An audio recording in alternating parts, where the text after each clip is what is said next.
करतो ती सारी माणसं आकाशाच्या उंचीची आहेत. मला तिथे बसवलं आणि मी जेव्हा शेजारी पाहिलं तेव्हा शिक्षणाच्या क्षेत्रामध्ये असेल, संशोधनाच्या क्षेत्रामध्ये असेल, आरोग्याच्या क्षेत्रामध्ये असेल, अतिशय भव्य दिव्य असं काम केलेल्या व्यक्ती आणि या सर्वांच्या उपस्थितीमध्ये पद्मभूषण डॉक्टर जसराज जोशी यांना सातारा भूषण हा पुरस्कार या ठिकाणी प्रदान करण्यात येणार आहे. ज्यांच्या हस्ते आपण हा पुरस्कार प्रदान करतो तर साताऱ्यामध्ये मुळात ही माती सुपीक असली पाहिजे. म्हणजे कुठल्याही क्षेत्राचा विचार केला की साताऱ्याने अतिशय भव्य दिव्य असं योगदान दिलेलं आहे. ते राजकीय क्षेत्र असेल, शैक्षणिक क्षेत्र असेल, साहित्य आणि संस्कृती याचं क्षेत्र असेल, अतिशय भव्य दिव्य असं काम या जिल्ह्याने केलेलं आहे. पण या जिल्ह्याचं विचार सौष्ठव याचा विचार केला की ते दाभोळकर कुटुंबियाशिवाय पुढे जात नाही. ते माननीय दत्तप्रसाद दाभोळकर या कार्यक्रमाच्या निमित्ताने या ठिकाणी उपस्थित आहेत. रयत शिक्षण संस्थेचे संघटक माननीय डॉक्टर अनिल पाटील साहेब या कार्यक्रमाच्या निमित्ताने या ठिकाणी उपस्थित असलेले अच्युतरावजी गोडबोले, सर्व गोडबोले कुटुंब, सौ जोशीताई आणि कार्यक्रमाला उपस्थित असलेले सर्व बंधू आणि भगिनींनो, मी प्रथमतः डॉक्टर जसराज जोशी यांना कर्मवीर भाऊराव पाटील विद्यापीठ सातारा यांच्या वतीने म्हणजे मी व्यक्तिशः तर विनम्र अभिवादनच करतो, पण विद्यापीठाच्या वतीने मनापासून त्यांचं कौतुक करतो, अभिनंदन करतो. त्यांना हा जो पुरस्कार दिला ते अच्युत गोडबोले आणि त्यांचे सर्व कुटुंबीय यांनाही मनापासून धन्यवाद देतो. जोशी साहेबांच्या संदर्भामध्ये जी काही माहिती या ठिकाणी सांगण्यात आली डिपार्टमेंट ऑफ ॲटॉमिक एनर्जी मध्ये आणि त्यांनी वेगवेगळ्या क्षेत्रामध्ये जे काम केलं, तर आउट ऑफ क्युरिओसिटी सहज म्हणून मी जेव्हा पाहत होतो तर 9,000पेक्षा जास्त संशोधकांनी त्यांनी जे संशोधन केलं त्याचा बेस घेऊन त्यांचं संशोधन केलेलं आहे. देशामध्ये अगदी विरळ म्हणजे बोटावर मोजणे एवढे सायंटिस्ट असतील की ज्यांना अन्य 9,000 संशोधकांनी साईट केलेलं आहे किंवा त्यांचं संशोधन जमेस धरून त्यांनी आपलं संशोधन पुढे नेलेलं आहे. त्यांनी जे विविध क्षेत्रामध्ये काम केलं, मुळातच त्यांनी युडीसीटी मध्ये university department of chemical technology मध्ये जे काही कर्तृत्व केलेलं आहे, जे काही काम केलेलं आहे त्याच्या माध्यमातून 100पेक्षा जास्त विद्यार्थ्यांना पीएचडी चे गाईड म्हणून, संशोधक गाईड म्हणून, 20 विद्यार्थ्यांना त्यांचं पोस्ट डॉक्टरल रिसर्च साठी त्यांनी केलेले कार्य असेल. आणि तामणकर मॅडमनी त्यांच्याबद्दल जे सांगितलं, त्यांचं जे अपब्रिंगिंग आहे की ते कशा पद्धतीने त्यांची जडणघडण झाली, पण ती जडणघडण झाल्यानंतर त्यांनी प्रत्येक क्षेत्रामध्ये म्हणजे त्यांच्या शिक्षणामध्ये त्यांनी केलेलं काम असेल, म्हणजे त्यांचं कर्तृत्व, त्यांचं नेतृत्व आणि त्यांचं दातृत्व हे सारंच त्यांनी त्यांच्या दातृत्वाबद्दल जे सांगितलं, अंतर्मुख करायला लावणारी गोष्ट आहे की त्यांनी एवढ्या मोठ्या प्रमाणावर विद्यार्थ्यांच्यासाठी त्यांना मिळालेली जी रक्कम आहे ती दान केले. आणि मला या बाबीत मी ते भारावून गेलो की त्यांनी आता मसूरला जी लॅबोरेटरी ते करतायत ग्रामीण भागामध्ये, त्यांनी ज्या ज्या विषयावर संशोधन केलं यातील काही विषय मला सुद्धा आकलन होणार नाही असे, म्हणजे न्यूक्लिअर केमिस्ट्रीमध्ये त्यांचं जे काही संशोधन आहे प्रत्यक्ष त्याचा व्यवहारामध्ये कशा पद्धतीने उपयोग होतो याचं जरी मी वाचलेलं असलं तरी मला त्याचं आकलन नाही की त्या संदर्भामध्ये त्यांनी नेमकं काय काम केलेलं आहे. पण त्यांनी मायक्रोबियल मध्ये किंवा मायक्रोबियल सायन्स मध्ये जे काही काम केलं आणि जेवढ्या लोकांनी त्यांना साईट केलेलं आहे त्याच्यावरनं माझं हे सहज लक्षात आलं की अतिशय भव्य दिव्य असं काम त्यांनी केलेलं आहे. आणि तशीच लॅबोरेटरी अनेक विषयामध्ये संशोधन करण्यासाठी त्यांनी मसूर या ठिकाणी आता स्थापन करत आहेत. तर यासाठी मी त्यांना मनापासून म्हणजे त्यांचं अभिनंदन करतो, त्यांना धन्यवाद देतो की ग्रामीण भागामध्ये त्याने अतिशय चांगल्या पद्धतीचं काम हाती घेतलेलं आहे. मी ज्या संस्थेमध्ये घटक म्हणून काम करतो त्या संस्थेचे संस्थापक डॉक्टर कर्मवीर भाऊराव पाटील तर याने मासिफिकेशन ऑफ एज्युकेशनच्या बद्दल स्वतःच्या मनामध्ये काही एक अडाखे बांधलेले होते. शिक्षण हे प्रवाही होण्यासाठी त्याचं डिफ्युजन होईल अशी एक संकल्पना त्यावेळेस सर्वत्र होती, पण ते डिफ्युजन जेवढं होणं गरजेचं होतं तेवढं ते होत नव्हतं. आणि मग ते होणार नसेल तर जसं चायनामध्ये घडत होतं तसंच महाराष्ट्रामध्ये घडावं, भारतामध्ये घडावं, शिक्षणाचं सार्वत्रिकरण व्हावं, त्याचं मासिफिकेशन व्हावं. आणि म्हणून रयत शिक्षण संस्थेचं जे बोधवाक्य आहे त्याच्यामध्ये it has been clearly mention, म्हटलेलंच आहे की जे अंडर प्रिव्हिलेज आहेत आणि जे डाऊन ट्रोडन आहेत. अंडर प्रिव्हिलेज तर सारेच होते, बहुजन समाजामध्ये अशी फॅसिलिटी कोणालाही नव्हती, प्रिव्हिलेज नव्हतं, ते प्रिव्हिलेज आहे त्या साधन संपत्तीमध्ये उपलब्ध करून दिलं ते कर्मवीर भाऊराव पाटील यांनी, अण्णांनी ते उपलब्ध करून दिलं. पण त्यापेक्षा त्यांची एक नजर फार महत्वाची आहे की आज अंडर प्रिव्हिलेज आहे पण त्यांचा प्रवास हा ऊर्ध्वगामी नाही. म्हणजे किमान जयश्राज जोशी हे बटू आणि वामन होते पण त्यांचे हात थेट आकाशाला पोहोचले हे पण नाकारता येणार नाही. त्यांची जडणघडण तशी झाली, जडणघडण होण्यासाठीची परिस्थिती गोडबोलसर होती.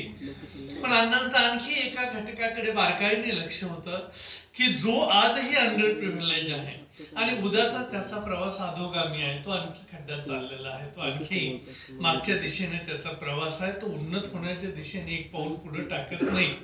अण्णांचं हे कार्य खरं ज्येष्ठराज जोशी यांच्या मसूरच्या प्रयोगशाळेमध्ये मला दिसतं. म्हणजे मुंबईमध्ये प्रयोगशाळा आहेत, पुण्यामध्ये प्रयोगशाळा आहेत, भारतभर आता उत्तम प्रयोगशाळा आहेत, पण त्याच्यामध्ये मसूरचा विद्यार्थी जाणार नाही ना. तामणकर ताईंनी जे सांगितलंय की ते कसे विद्यार्थी होते, शाळेचं वातावरण कसं होतं, त्या शाळेला अशी फळं आली नाही तरच आश्चर्य. तामणकर ताईंना दुसऱ्यांदा ऐकण्याची मला संधी उपलब्ध झाली किंवा त्यांना भेटण्याची संधी उपलब्ध झाली. त्यांनी ज्या शाळेचं वर्णन केलं, आता मी दुर्दैवाने त्यांचा विद्यार्थी नाही, पण मनापासून वाटले की अरे आपण यांच्या वर्गात एखाद दिवस का बसलो नाही, आपल्याला ही संधी का लाभली त्यांचा विद्यार्थी होण्याची.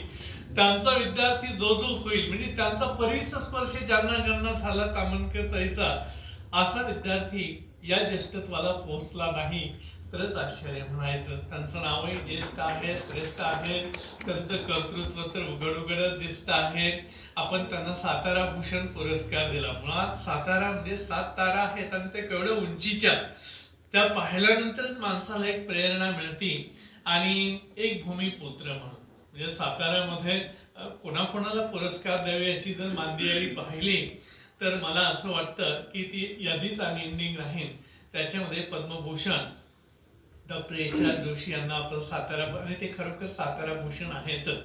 साताऱ्याचं नाव मोठंच आहे पण ते नाव अधिक मोठं करण्यासाठी, प्रकाशमान करण्यासाठी, ज्याच्यामुळे सातारा अधिक ग्लिटर होईल असं वाटण्यासाठी आपण डॉक्टर यशराज जोशी यांना जो सातारा भूषण पुरस्कार देत आहात त्यासाठी मी त्यांचं मनापासून खरं तर त्यांचं कौतुक करावं, अभिनंदन करावं. याच्यापैकी एकही गुण माझ्यामध्ये नाही, पण मला आता कुलगुरू म्हणून आपण या ठिकाणी बसवलं, बोलवलं म्हणून दाभोळकर साहेबांची क्षमा मागून मी त्यांचं अभिनंदन करतो. दाभोळकर साहेबांनी जे लिखाण केलं त्यांनी त्याच्यामध्ये कठोरपणे असूळ ओढलेले आहेत. शिक्षण, त्यातली व्यवस्था, संशोधनामध्ये होणाऱ्या अनेक बाबी.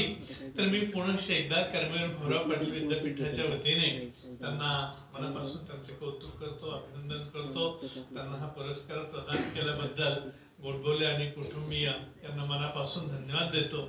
आयुष्यात कधी वाटलं नव्हतं म्हणजे माणसाला त्याच्या कर्तृत्वाने तर काय मिळेल याच्याबद्दल काही सांगता येत नसतं, पण कधी वाटलं नव्हतं की आपण हे स्टेज शेअर करू. मला अनेक ठिकाणी राजकीय व्यासपीठ शेअर करण्याची संधी मिळाली पण त्यात माझं काही कर्तृत्व नसतं, ती एक सिच्युएशन असते. पण आजचं जे स्टेज मला शेअर करता आलं तर प्रत्येक आयुष्याचं म्हणजे माझं जे काही शैक्षणिक आयुष्य आहे, तर मी इथे कोणाला तरी म्हटलं होतं की मला एक दाभोळकर साहेबांना बघायचंय, त्यांच्याकडे मला घेऊन चला. पण प्रत्यक्ष त्यांच्याबरोबर स्टेज शेअर करता आलं मला. तर माझ्या आयुष्यात आज हा एक सोनेरी क्षण आहे की ज्या व्यक्तींच्या बरोबर मला या विचार बसता आलं, विचार मंचावर उपस्थित राहता आलं. मी पुनश्च एकदा गोडबोले ट्रस्टला मनापासून धन्यवाद देतो की त्यांनी मला या कार्यक्रमामध्ये येण्याची एक संधी उपलब्ध करून दिली.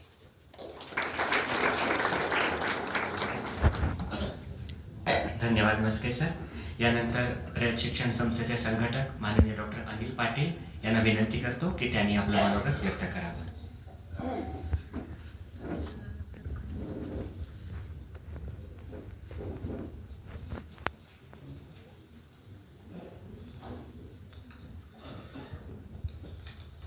आजच्या या 35व्या सातारा भूषण पुरस्कार 2025 ज्यांना पुरस्कार दिलेला आहे, पद्म पुरस्कार ज्यांना भारत सरकारनं दिलेला आहे, ते डॉक्टर ज्येष्ठ राज जोशी, सातारचं भूषण असलेले डॉक्टर दत्तप्रसाद दाभोळकर सर, प्रतिभाताई तामानकर, आमच्या KBP युनिव्हर्सिटीचे vice chancellor doctor Maske sir, Ashok Godbole, Achyut Godbole, Pradyumna.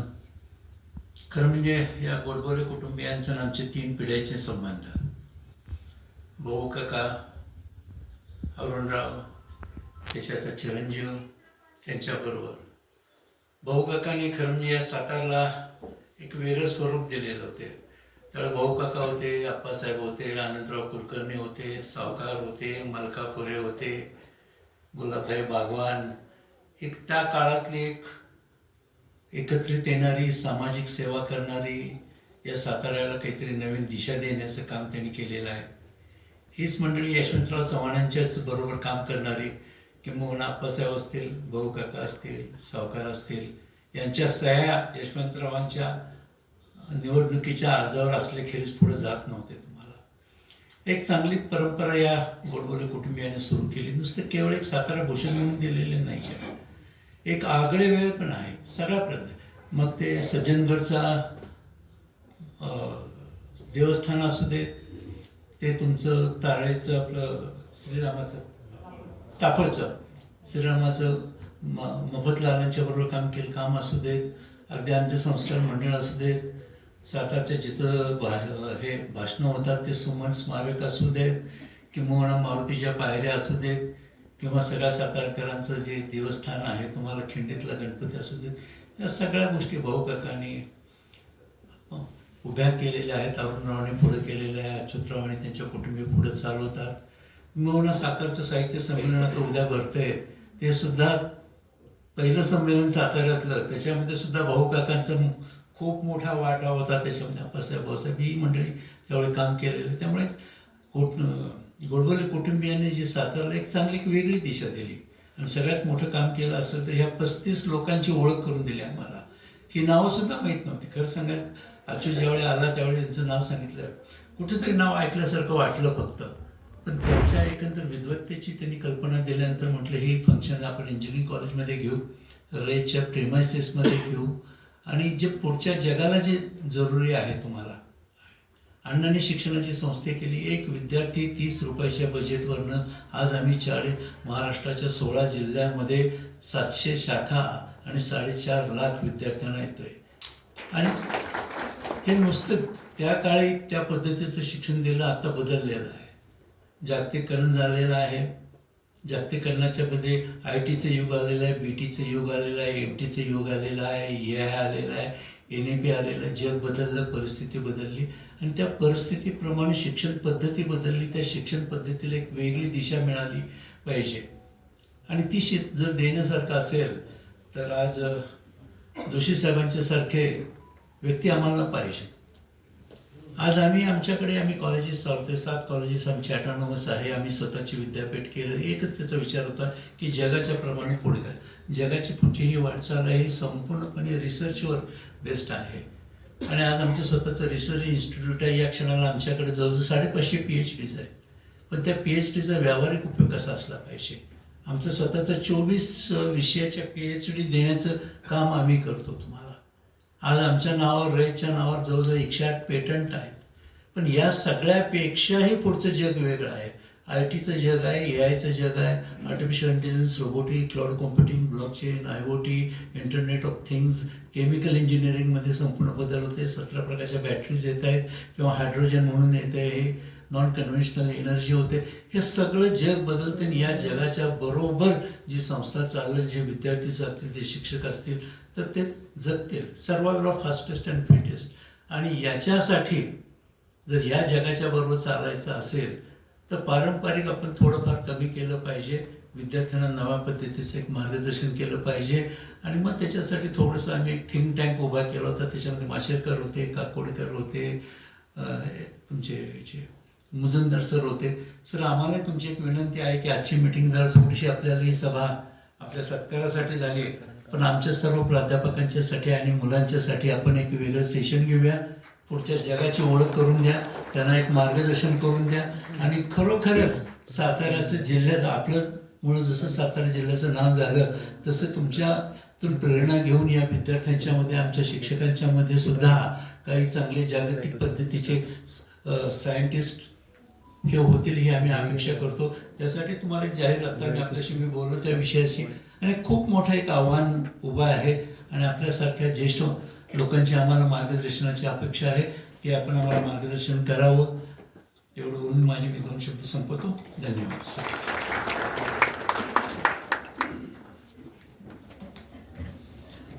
धन्यवाद पाटील साहेब.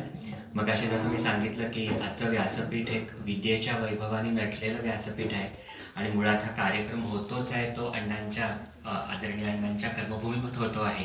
हा एक विशेष योग इथं आलेला आहे. त्यानिमित्ताने मी रयत शिक्षण संस्थेचे मनपूर्वक आभार मानतो. यानंतर त्यांच्या शुभ हस्ते आपण हा पुरस्कार दिला त्या माननीय डॉक्टर दत्तप्रसाद दाभोलकर सर यांना विनंती करतो की त्यांनी आपलं मनोगत व्यक्त करावं.